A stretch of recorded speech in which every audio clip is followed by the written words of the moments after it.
All, इस video में हम लोग 2023 जनवरी शिफ्ट जो अभी हुआ है उसमें पी ब्लॉक ग्रुप 15, 16, 17, 18 के क्वेश्चंस को कवर कर रहे हैं। तो let us start one by one. पहला क्वेश्चन है रिएक्शन ऑफ बीईओ। तो सबसे पहले आपको पता होना चाहिए जैसे बेरिलियम, एल्यूमिनियम, जिंक, ये सारे जो एलिमेंट्स होते हैं मेटल्स, और भी बहुत सारे हैं। पी ब्लॉक में भी आप देखोगे बीच बीच में एम्फोटेरिक मेटल्स आते हैं, तो ये मोस्ट कॉमन है, ये एम्फोटेरिक है। ठीक है, तो सबसे पहले तो इतना पता होना चाहिए। तो यानी कि ये एम्फोटेरिक है, एसिड बेस दोनों से रिएक्ट करेगा। वैसे अभी देखते हैं क्या है। कह रहे reacts with ammonia and hydrogen fluoride gives A which on thermal decomposition gives BF2 and NH4F। देखो ये सबसे आसान तरीका मैंने बताया कि क्या फॉर्म होगा। तो पहले तो आप ढूंढ लो कौन कौन रिजेक्ट होगा, क्योंकि अगर ये फॉर्म हुआ है तो इसका एक मॉलिक्यूल, इसका एक मॉलिक्यूल अगर हम क्लब करें तो ये NH4BF3 बनेगा। यानी NH4BF3 एक ये हो सकता है, फिर इसका एक मॉलिक्यूल लें और इसका 2 मॉलिक्यूल लें तो NH4 होल 2 हो जाएगा, और यहाँ से 2 मॉलिक्यूल होने के कारण F2 और ये F2 दोनों मिलके F4 और एक B, यानी ये भी पॉसिबल है। ये तो किसी हालत में पॉसिबल ही नहीं है। सिमिलरली ये किसी हालत में पॉसिबल नहीं है। ये भी पॉसिबल हो जाएगा अगर आप इसका 2 मॉलिक्यूल लो और इसका एक लो, सॉरी। तो एक तो स्ट्रेट फॉरवर्ड हमने रिजेक्ट कर दिया। ओके, अब कहानी समझते हैं कि इसमें स्टोरी क्या है। तो देखो बी, इसके आउटर मोस्ट में कितने इलेक्ट्रॉन हैं? इसके आउटर मोस्ट में 2 इलेक्ट्रॉन्स होते हैं। ओके, अब ये कितने फ्लोरीन के साथ बॉन्ड बना सकता है? तो in order to complete the octet, आपने 2 इलेक्ट्रॉन को तो 2 फ्लोरीन के साथ ये शेयर कर लेगा। बाकी अब इसके पास कोई इलेक्ट्रॉन नहीं है शेयरिंग के लिए, लेकिन ऑक्टेट कंप्लीट करना है, तो बाकी 2 F माइनस से ये कोऑर्डिनेट बॉन्ड फॉर्म करेगा, और इस तरह से इस सभी को एसोसिएटेड फॉर्म में देखोगे तो BF4 2 नेगेटिव आएगा, तब जाके B का ऑक्टेट कंप्लीट हो पाएगा। यानी यहाँ पे एक बॉन्ड में 2 इलेक्ट्रॉन 2 इलेक्ट्रॉन, इसके बाद यहाँ से कोऑर्डिनेट से इसे 2 इलेक्ट्रॉन मिल गए, और यहाँ कोऑर्डिनेट से 2 इलेक्ट्रॉन मिल गए। In this way complete it's octet. यानी बनना तो ये आयन्स है। अब ये आयन किस केस में है? बाकी किसी में नहीं है, सिर्फ इसमें है। तो दैट्स वाई इसका ये स्ट्रक्चर होगा। तो ये पूरा मैंने समझा दिया। ओके, और इसके साथ जो ही अमोनिया है, ओके, उसको आप क्लब कर दो। तो ओवरऑल रिएक्शन क्या होगा? मान लो आपके दिमाग में आए कि रिएक्शन क्या होगा, तो देखो जो BeO है, 4 फ्लोरीन चाहिए तो 4 मोल HF के साथ रिएक्ट करेगा, giving you H2BeF4 plus H2O। इसके बाद अमोनिया आएगा, 2 मोल अमोनिया के आएंगे, और इसके साथ क्लब होके NH3 होल 4 BeF4 फॉर्म कर देगा। इसलिए फर्स्ट ऑप्शन इज़ करेक्ट। तो एक बस हम रिजेक्ट कर पाए looking at the combination of formula. Next अब हम आते हैं, कह रहा है विच of the phosphorus oxo acids can create silver mirror from AgNO3। तो देखो इसकी कहानी मैंने लिख दी है। होता क्या है, सिल्वर मिरर के लिए AgNO3 को रिड्यूस होना होता है Ag प्लस में, यही होता, सॉरी क्या बोल दिया मैंने, सिल्वर में रिड्यूस होना होता है। ये हो गया सिल्वर मिरर। इसी का आप देखोगे एक्चुअल में जिस टेस्ट ट्यूब में हम ये रिएक्शन करा रहे होते हैं, Ag के डिपोजिशन के कारण उसके ऊपर Ag की कोटिंग हो जाती है, जिससे कि अपना चेहरा दिखने लगता है, वो मिरर का काम करता है। तो वहीं से नेम ऑरिजिनेट हुआ है। तो इसमें आप देखोगे सिल्वर Ag प्लस से 0 में इसका रिडक्शन हो रहा है।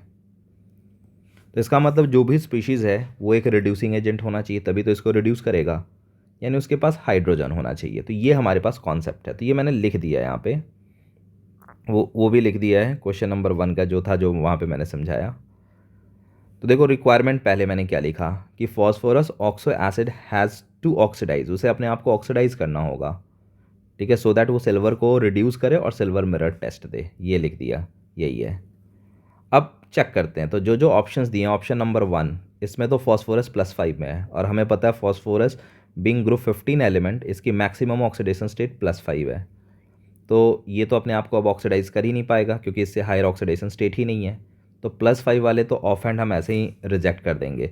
तो A और D ऑप्शन में फॉस्फोरस को +5 में लिया गया है, वो तो रूल्ड आउट। अब आते हैं सेकेंड ऑप्शन, ये है H4P2O5। इसका स्ट्रक्चर मैंने ड्रॉ किया, यहाँ पे एक मिनट, ये फॉस्फोरस छूट गया है। ये मैंने स्ट्रक्चर ड्रॉ किया इसका। द मोमेंट मैंने इसका स्ट्रक्चर ड्रॉ किया तो यहाँ पे दिख रहा है कि एक हाइड्रोजन ऐसा है जो फॉस्फोरस से डायरेक्टली लिंक्ड है, और इसी हाइड्रोजन के कारण ये रिडक्शन यानी सिल्वर को रिड्यूस कर देगा, रिड्यूसिंग एजेंट का काम करेगा। दूसरा, इसका ऑक्सीडेशन स्टेट +3 भी सपोर्ट कर रहा है कि ऑक्सीडाइज होकर +5 में चला जाएगा। तो ये तो हमारे पास आ गया कि due to this hydrogen it is a reducing agent. Next अब हम आते हैं, ये स्ट्रक्चर है, इसमें भी +4 है फॉस्फोरस का, तो इसे भी रूल्ड आउट ऑफ एंड नहीं कर सकते हैं हम। तो इसका जब हमने स्ट्रक्चर देखा तो इसके स्ट्रक्चर में एक भी हमें हाइड्रोजन फॉस्फोरस से अटैच नहीं दिख रहा है, सारे के सारे हाइड्रोजन एसिडिक हाइड्रोजन है। तो दैट्स वाई इस केस में ये एक अच्छा मतलब मैं ये नहीं कह रहा कि रिड्यूसिंग एजेंट नहीं होगा, अच्छा रिड्यूसिंग एजेंट नहीं होगा जितना कि ये है। ओके, ये रिड्यूसिंग एजेंट कहाँ से होगा, इसको ब्रेक करेगा कुछ पानी से OH खींच के, यहाँ पे ब्रेक करे और पानी से OH खींच के H को फ्री करे, यही तरीका हो सकता है। तो इन दोनों में ये बेस्ट है, इसीलिए हम इसको मार्क करेंगे। तो यही पूरी स्टोरी है, क्योंकि इसमें फॉस्फोरस से अटैच डायरेक्ट हाइड्रोजन है, that's why it is a very good reducing agent. तो दैट्स वाई इसमें ये ऑप्शन हो जाएगा सेकेंड वन। नाउ नेक्स्ट है the sum of pi bonds present in peroxo disulphuric acid and pyrosulphuric acid. तो देखो ये नेम से रिलेटेड क्वेश्चन आ गया है। आप मेरे प्रीवियस ईयर के वीडियोस देखोगे, ना जाने कितनी बार मैंने इसकी नेमिंग बताई है कि what is the meaning of pyro, meta, hypo, per, इन सब का क्या मीनिंग है, ऑर्थो। तो एक बार यहाँ पे भी मैं आपको रिकैप करा दे रहा हूँ, लेकिन यहाँ पे थोड़ा सा लिमिटेड रिकैप कराऊंगा। देखो पहले तो मैंने बता दिया कि ये 3 वर्ड होते हैं। जैसे कोई भी ऑक्सी एसिड होता है किसी एलिमेंट का, तो बहुत सारे ऑक्सीडेशन स्टेट में एग्जिस्ट करता है। ओके, तो उसमें एक को इक और एक को अस कहा जाता है। जैसे H2SO4 में इसको सल्फ्यूरिक एसिड कहते हैं, एंड H2SO3 को सल्फ्यूरस एसिड कहते हैं। तो एक में अस लगाते हैं, लोअर वाले में सल्फ्यूरस एसिड।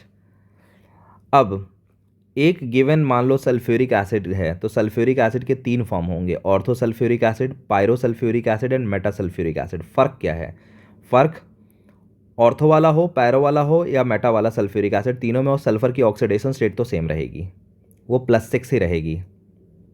अब जो ऑर्थो वाला है उसके बारे में स्टोरी क्या है, ऑर्थो वाले का मतलब सिंगल एक मॉलिक्यूल को हम कहते हैं, यानी इसमें ज़्यादा वाटर होता है, बिल्कुल वाटर हम नहीं निकाल रहे हैं, जो है एज इट इज़ फॉर्म में, तो सिंगल मॉलिक्यूल को हम ऑर्थो वाला कहते हैं। अगर H2SO4 लिखा है तो इसको आप सल्फ्यूरिक एसिड कैजुअली है, इसका वैसे प्रॉपर नेम होगा ऑर्थो सल्फ्यूरिक एसिड। अब पायरो का मतलब है इसी के 2 मॉलिक्यूल और पानी निकाल दो, तो pyro sulphuric acid, remove H2O from 2 molecule. और मेटा का मतलब है इसके बहुत सारे मॉलिक्यूल लो, पानी निकाल के पॉलीमर बना दो, तो remove H2O from many. Okay, तो मैंने यहाँ पे बना दिया है, क्योंकि मुझसे एक ऑप्शन में है पायरो सल्फ्यूरिक एसिड, तो पायरो के लिए हमने H2SO4 लिया 1 2 और वाटर निकाल दिया। द मोमेंट वाटर निकाला, ये आ गया पायरो सल्फ्यूरिक एसिड। तो इस तरीके से आपको करना है। और पेरोक्सो डाइसल्फ्यूरिक एसिड ये बहुत फेमस कंपाउंड है, इसमें सल्फ्यूरिक एसिड में एक पेरोक्सी लिंकेज आ जाएगा, ये आ गया पेरोक्सी लिंकेज। तो this is peroxo disulphuric acid. तो टोटल पाई बॉन्ड्स पूछा है, तो 1 पाई बॉन्ड, 2 3 4 5 6 7 8, टोटल 8 इसका आंसर होगा। 8 पाई बॉन्ड्स प्रेजेंट है यहाँ पे हमारे पास। अब ये आ गया पेरोक्सो डाइसल्फ्यूरिक एसिड, तो इसका एक सबसे इंपॉर्टेंट यूज़ बताता हूँ H2O2 के प्रिपरेशन में। अगर आप मेरा वीडियो देखे होगे तो उसमें मैंने इसको करवाया भी है, क्योंकि मेंस एवरी ईयर पूछता है। कंसनट्रेटेड H2SO4 की जब हम इलेक्ट्रोलाइसिस करते हैं तो ये बनाता है H2S2O8, यही है पेरोक्सी डाइसल्फ्यूरिक एसिड। H2S2O8 बनाता है, जिसकी हाइड्रोलाइसिस करोगे तो 2 मोल H2SO4 और H2O2 देता है। मतलब हाइड्रोलाइसिस का मतलब ये है कि अगर यहाँ पे आप वाटर ऐड कर दो HOH, और सिमिलरली यहाँ पे वाटर ऐड करो HOH, तो ये बीच का H2O2 बन गया, और ये H2SO4, ये H2SO4। तो यही मीनिंग है इसका। तो ये पार्ट हो गया, टोटल पाई बॉन्ड्स हमने ढूंढ लिया और इससे रिलेटेड केमिस्ट्री भी बता दी मैंने। नाउ नेक्स्ट आते हैं, the reaction of thionyl chloride with white phosphorus forms a compound A। देखो ये रिएक्शन तो इतना इम्पॉर्टेंट है कि ये 2022 जुलाई के शिफ्ट में भी पूछा गया है, ये 2022 के इसके पहले वाले शिफ्ट में भी पूछा गया है, ये ऑलमोस्ट न जाने कितनी बार पूछा गया, अगर आप मेरे प्रीवियस वीडियोस को देखोगे PYQ का। ओके, तो ये बहुत ही कॉमन क्वेश्चन है। तो आते हैं इस क्वेश्चन का आंसर कैसे देना है। पहले कह रहा है कि थायोनाइल क्लोराइड होता है SOCl2, इससे हम ट्रीट कर रहे हैं वाइट फॉस्फोरस को। तो क्या होगा, दो कंपाउंड से ट्रीट किया जाता है, एक SOCl2 से, एक SO2Cl2। NCERT ने दिया हुआ है, तो ये मैंने यहाँ पे लिख दिया, और यही चीज़ आपको लिखा हुआ मेरे हर वीडियो में मिलेगा। P4 को जब आप SOCl2 से ट्रीट करोगे तो ये PCl3 बनाएगा, SO2 बनाएगा और S2Cl2 बनाएगा। और जब इसको आप SO2Cl2 से ट्रीट करोगे तो ये PCl5 एंड SO2 बनाएगा। तो पहला तो इस चेन की बात हो रही है, तो तो ये आ गया हमारा PCl5। अब को जब पानी में हम डिज़ोल्व करेंगे तो ऑक्सी एसिड बनेगा। कौन सा ऑक्सी एसिड बनेगा, तो ध्यान रखना वही बनेगा जिसमें ऑक्सीडेशन स्टेट सेम रहे। अगर आप PCl5 लोगे तो PCl5 की हाइड्रोलाइसिस से H3PO4 बनेगा, क्योंकि यहाँ +5 ऑक्सीडेशन स्टेट है तो +5 वाला ही बनेगा। तो ये +3 है यहाँ पे PCl3 में, तो इसलिए +3 वाला ऑक्सी एसिड बनेगा, दैट इज़ H3PO3। और H3PO3 का ये रहा स्ट्रक्चर, इसमें भी ये रिड्यूसिंग एजेंट होगा क्योंकि एक हाइड्रोजन है। और वही नहीं, इसने पूछा है कि इसकी बेसिसिटी कितनी होगी, तो बेसिसिटी 2 होगी, क्योंकि इसमें दो एसिडिक हाइड्रोजन है। ये नहीं हो पाएगा एसिडिक, क्योंकि ये फॉस्फोरस से अटैच्ड है। जो ऑक्सीजन से अटैच्ड होता है वही एसिडिक होते हैं, तो इसीलिए इसकी बेसिसिटी 2 होगी। तो ओवर हो गया हमारा। तो इसीलिए बेसिसिटी, हाँ अच्छा, डाई बेसिक इसने दे रखा था, बेसिसिटी पूछा नहीं है, डाई बेसिक दे रखा था। तो PCl3, दूसरा H3PO4, सेकेंड ऑप्शन। इसको आप ऐसे ही वेरीफाई कर सकते हो। यहाँ पे ये +3 है तो यहाँ पे भी ये +3 आना चाहिए, चेक कर लो, ये +3 आएगा। इससे हमें पता चल जाएगा कि यही ऑप्शन होगा। नेक्स्ट हम आते हैं,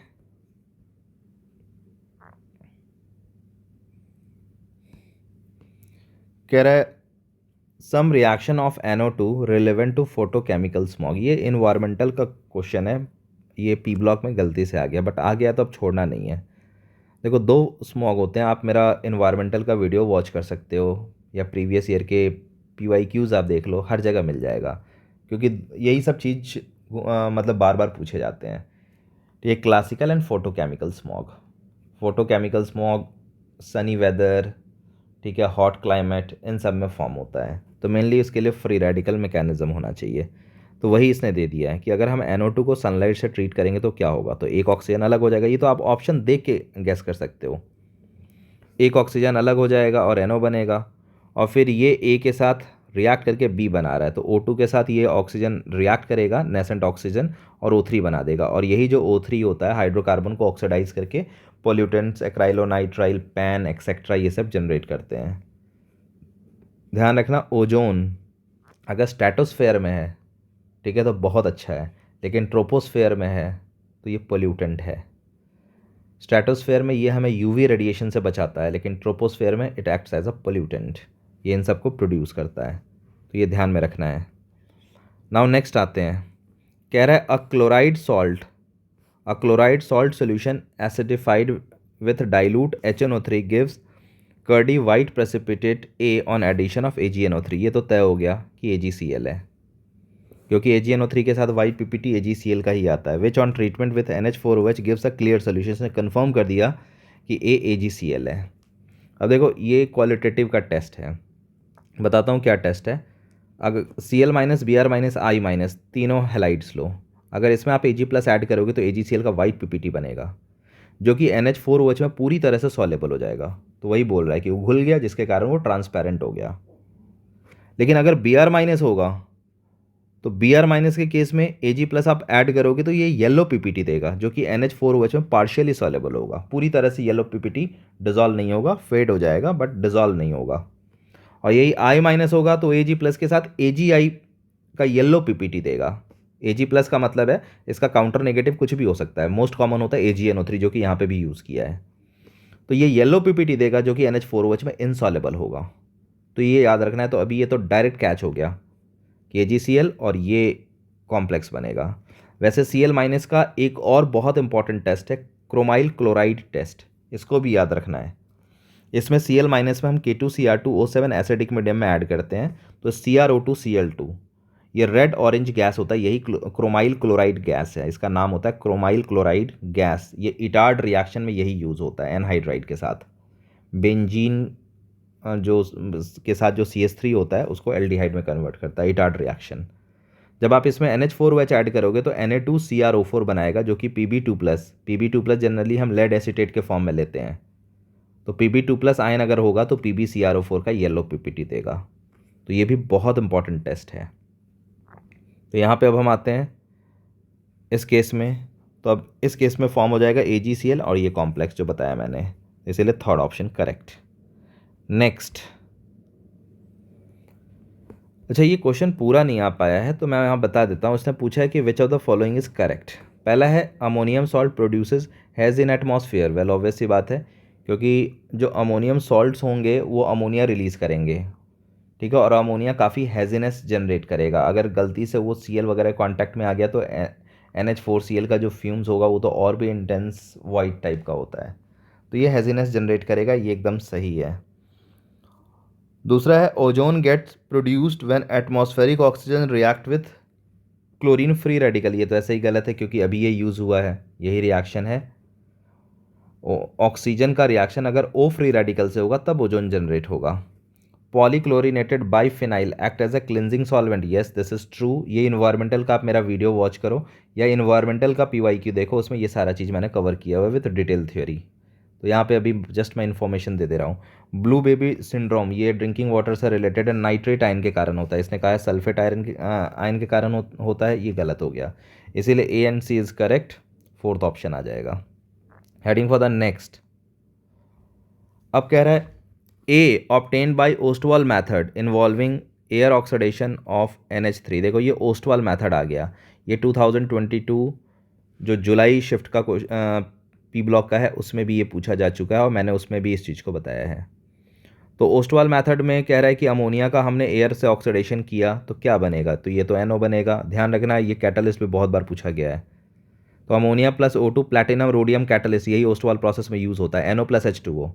NO को हम एरियल ऑक्सीडेशन करते हैं, फिर से एयर से ऑक्सीडाइज करते हैं, ये NO2 बनता है, जो कि डिसप्रपोर्शनेट होता है वाटर के प्रेजेंस में HNO3 और NO दे देता है। NO को रिसाइकिल कर देते हैं और HNO3 प्रोड्यूस हो गया। तो अब यहाँ पे आ जाओ। कह रहा है कि ऑक्सीडेशन प्रोड्यूस, अच्छा पहला है A is obtained by Ostwald method involving air oxidation of ammonia, तो ये तो A हो गया NO, and upon further oxidation produces B, तो B हो जाएगा क्योंकि इसका फर्दर ऑक्सीडेशन से B बन रहा है जो कि NO2। तो A और B हमारा आ गया NO and NO2 direct, third option correct. इसमें ये अगर मैंने लिखा है ब्राउन रिंग तो कहीं ब्राउन, हाँ ये रहा, ब्राउन रिंग टेस्ट के बारे में भी बोल रहा है। कह रहा है the oxo acid also produces A and gives positive brown ring test. तो ध्यान रखो ब्राउन रिंग टेस्ट क्या होता है उसको मैंने कवर कर लिया। ये नाइट्रेट और नाइट्राइट आयन के लिए वैलिड होता है। तो ऐसा मिक्सचर आप लो जिसमें नाइट्रेट या नाइट्राइट हो, उसमें आप freshly prepared FeSO4 and H2SO4 डाल दो। FeSO4 फ्रेशली प्रिपेयर्ड इसीलिए बोलते हैं क्योंकि बहुत पहले का बना होगा तो उसमें चांसेस है कि आयरन ऑक्सीडाइज होकर Fe3+ में कन्वर्ट हो चुका होगा, इसलिए फ्रेशली प्रिपेयर्ड लेते हैं। तो ये फॉर्म होता है ब्राउन रिंग।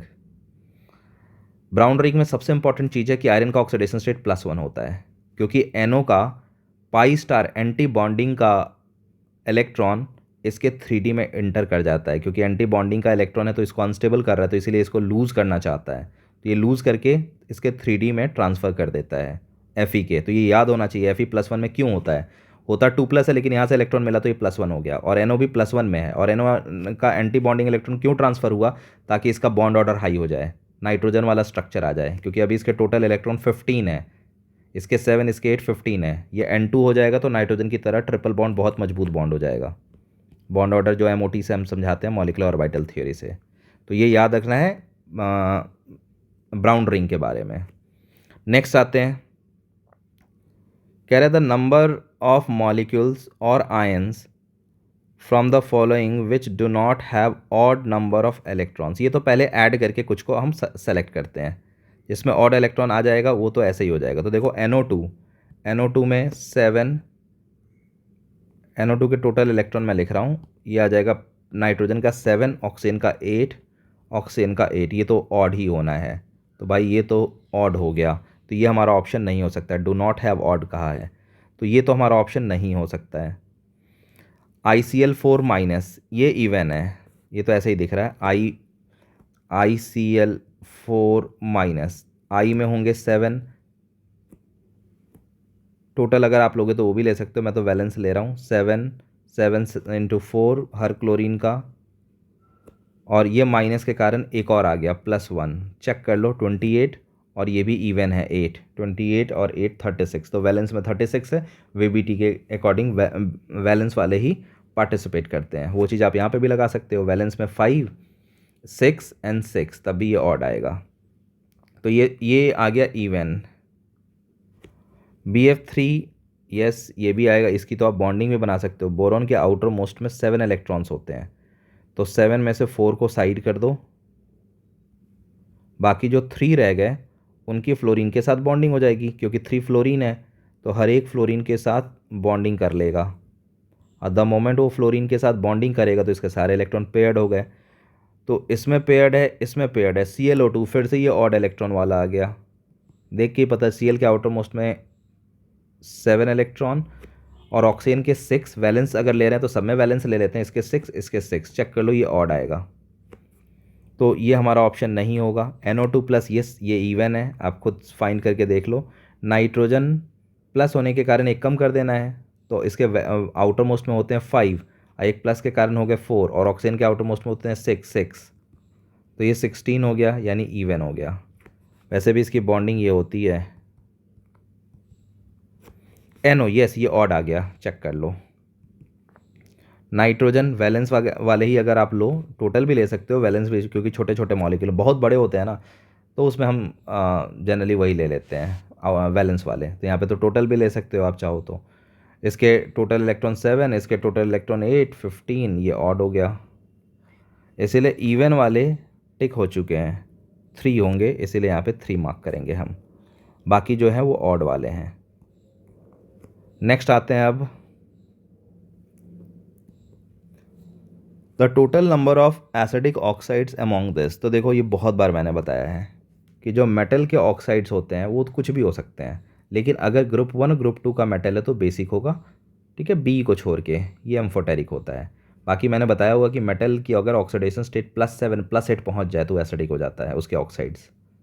तो ग्रुप 1 ग्रुप 2 में तो जाएगा ही नहीं, +1 +2 तक ही रह जाएगा, तो B is amphoteric, rest is basic उसके oxide. Non metal is always acidic except 3, बहुत बार रटवाया हुआ है मैंने बहुत सारे वीडियोस में। CO N2 and NO, N2O में +1 ऑक्सीडेशन स्टेट, N में +2। तो ध्यान रखना नाइट्रोजन का +1 +2 वाला न्यूट्रल होता है, ये सब न्यूट्रल होते हैं, दीज आर न्यूट्रल। तो अब हटाना शुरू करो। ये बेसिक हो गया, हटा दो। ये बेसिक हो गया, हटा दो, मेटल का है। CO न्यूट्रल अभी मैंने बताया, NO न्यूट्रल अभी मैंने बताया, N2O न्यूट्रल। तो बाकी ये जो बच गया यही एसिडिक ऑक्साइड है, यानी टोटल 4 हो जाएगा। Next, the bond dissociation energy of EH bond of H2E hydride of group 16 element given below are. तो देखो ये बॉन्ड डिसोसिएशन एनर्जी पूछा है, तो इसके लिए कॉन्सेप्ट यही होता है कि जितना न्यूक्लियस टू न्यूक्लियस डिस्टेंस ज़्यादा होगा उतनी ही बॉन्ड एनर्जी कम होगी। तो यहाँ पे देख लो, ऑक्सीजन और हाइड्रोजन दोनों ही छोटे छोटे एलिमेंट है, सेकंड पीरियड के हैं। सल्फर थोड़ा सा बड़ा हो जाएगा ऑक्सीजन से, हाइड्रोजन वही है। Fe और बड़ा, हाइड्रोजन वही। T और बड़ा, हाइड्रोजन वही। अब चेक कर लो कहाँ पे न्यूक्लियस टू न्यूक्लियस डिस्टेंस ज़्यादा है, तो आप कहोगे यहाँ सबसे कम है, इसीलिए सबसे स्ट्रॉन्गर होगा। जितना न्यूक्लियस पास होंगे ना दोनों के, उतना ही स्ट्रॉन्ग होगा और उतना ही ब्रेक करना डिफिकल्ट होगा, यहाँ सबसे वीक होगा, इसीलिए OH से T की तरफ घटेगा। तो ABCD, yes this is correct. ऊपर से नीचे बॉन्ड एनर्जी बढ़ती चली जाएगी, सबसे ज़्यादा बॉन्ड एनर्जी इसकी होगी, तो फर्स्ट ऑप्शन करेक्ट। नेक्स्ट आते हैं, फिर से ये काफ़ी मिलता जुलता क्वेश्चन है।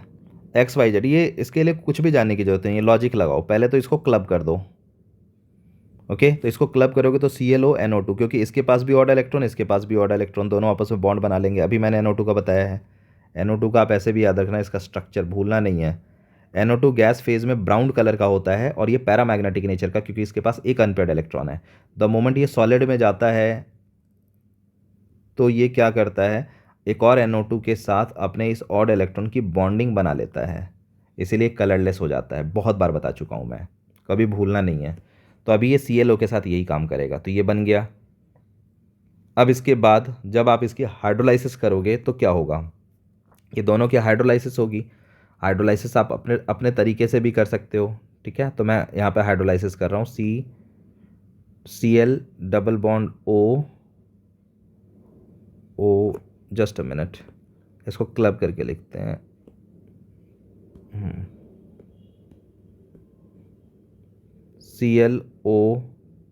ClONO2।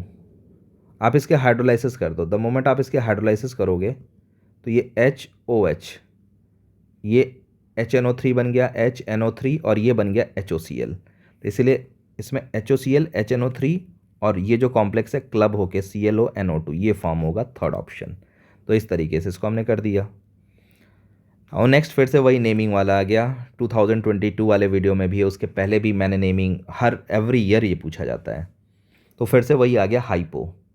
तो अभी मैंने आपको बताया था हाइपो का मतलब क्या होता है। हाइपो का मतलब लेस ऑक्सीडेशन स्टेट, पर का मतलब हाई ऑक्सीडेशन स्टेट।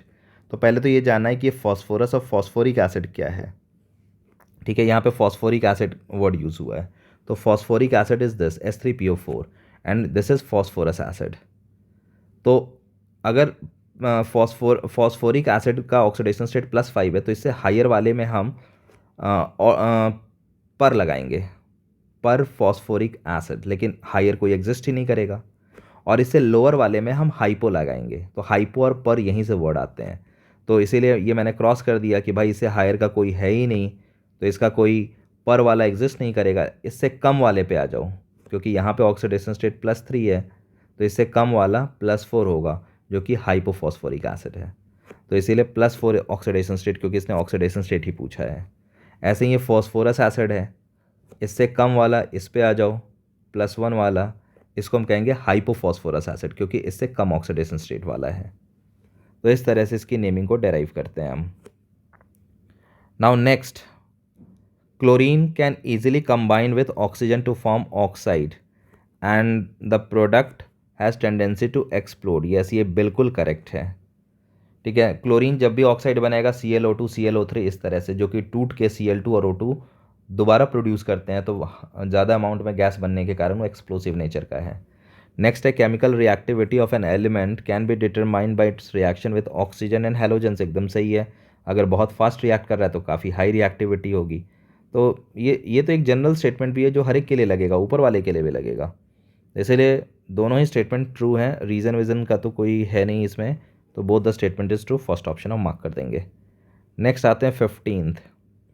कह रहा था sum of the oxidation state of bromine in bromic and, देखो अब पर आ गया, तो bromic acid and perbromic acid. तो इसमें भी वही नेमिंग है। ये रहा ब्रोमिक एसिड, ये रहा ब्रोमस एसिड।